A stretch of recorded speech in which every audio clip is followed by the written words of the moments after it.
So I checked out this comic called Climate Changed, and I hate to do it to you folks, but I gotta step onto my soapbox. The book follows the author Squarzoni as he goes to interview a bunch of climate change experts and get their insight and input on the subject. First part of the book goes in great detail about the science behind climate change. I won't go into it too deeply, but basically, we're creating a gas chamber and we're gonna smother ourselves to death under the heat, or choke on the air pollution, that too. Oh, and we're turning the oceans into soda pop. The rest of the book talks about how to address the problem. It talks about the viability of other kinds of alternative energy sources, and it's a pretty bleak picture. There is no perfect solution, and all of these energy sources are problematic. Construction of a nuclear power plant will create a lot of emissions, but even if it is constructed, and even if it does produce clean energy, it's very costly to drill for uranium. With global sea levels rising, it'll be even more dangerous. Biofuels are a pipe dream because they're simply not viable. The book says it's too wasteful a process. Wind energy can't meet our energy demands, and it's not always windy outside either. Solar power is also weather sensitive, and we can't store that solar power either. Based on the Michael Moore produced documentary Planet of the Humans, I don't think it is a viable solution anyway.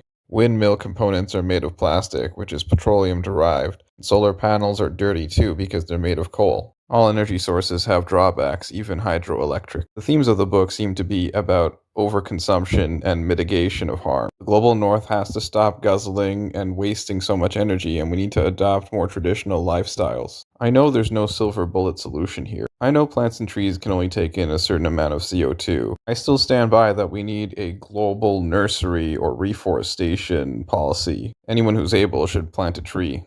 I know there are certain plants that are specialized oxygenators, so is it possible to create an oxygen farm? It'll take 10 to 12 years to regrow new trees, right? And for them to mature to be able to exchange oxygen. Is it possible to use smaller plants to make paper and wooden goods? Or to use smaller plants to make up for the lack of trees we have? This year we hit 1.5 degrees Celsius global temperatures, and if we hit 2 degrees Celsius, then 97% of all coral will die. We should also stick to a more plant-based diet. I think we owe the Just Stop Oil movement an apology. They see the danger of oil consumption, and they are explicitly calling it out. Warfare and militarism need to stop immediately. We need to stop buying plastic goods. I think the art community could make a great opening if they stopped buying acrylic paints and other petroleum-derived things. Same with toy enthusiasts and electronic enthusiasts. The fashion community could boycott nylons and polyurethane. Halloween is coming up, and a lot of costumes are made of plastic. Go local economy instead of global.